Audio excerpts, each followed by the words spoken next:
येथील सहकार महर्षी किसनराव वराळ पाटील पतसंस्थेच्या संचालक मंडळाविरुद्ध ठेवीदारांचा संगनमताने विश्वासघात केल्याचा ठपका ठेवत संचालक मंडळाविरुद्ध फौजदारी खटला चालवण्याचे आदेश पारनेर येथील प्रथम वर्ग न्यायाधीश राहुल देशपांडे यांनी दिले।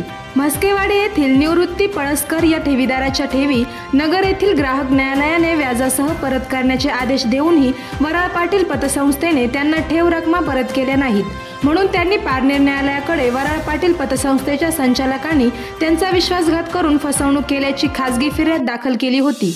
पारनेर न्यायालयाने पळसकर यांच्या फिर्यादीची दखल घेऊन तक्रारीची पूर्ण पडताळणी केल्यानंतर या प्रकरणात वराळ पाटील पतसंस्थेचे ठेवीदार पळसकर यांचा संस्थेच्या 13 संचालकांनी संगनमताने विश्वासघात करून फसवणूक केल्याचा निष्कर्ष काढला।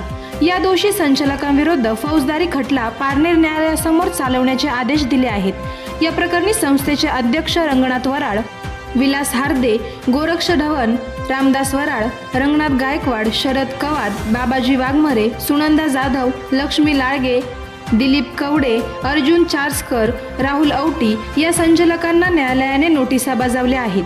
18 डिसेंबरला न्यायालयात हजर राहण्याचे आदेश दिले आहेत। ठेवीदार निवृत्ती पळसकर यांच्यातर्फे ॲडव्होकेट रामदास घावडे, ॲडव्होकेट उमेश चौधरी यांनी न्यायालयासमोर बाजू मांडली। आवाज जनतेचा न्यूजसाठी प्रतिनिधी शेख शफीक मनियार। करायचा आहे लाईव्ह कार्यक्रम किंवा आहे कसले आंदोलन, जनसामान्यपर्यंत पोहोचेल आपला हक्काचा आवाज, आवाज जनतेचा। बातमी व जाहिरातीसाठी संपर्क करा स्क्रीनवर दिलेल्या नंबरवर।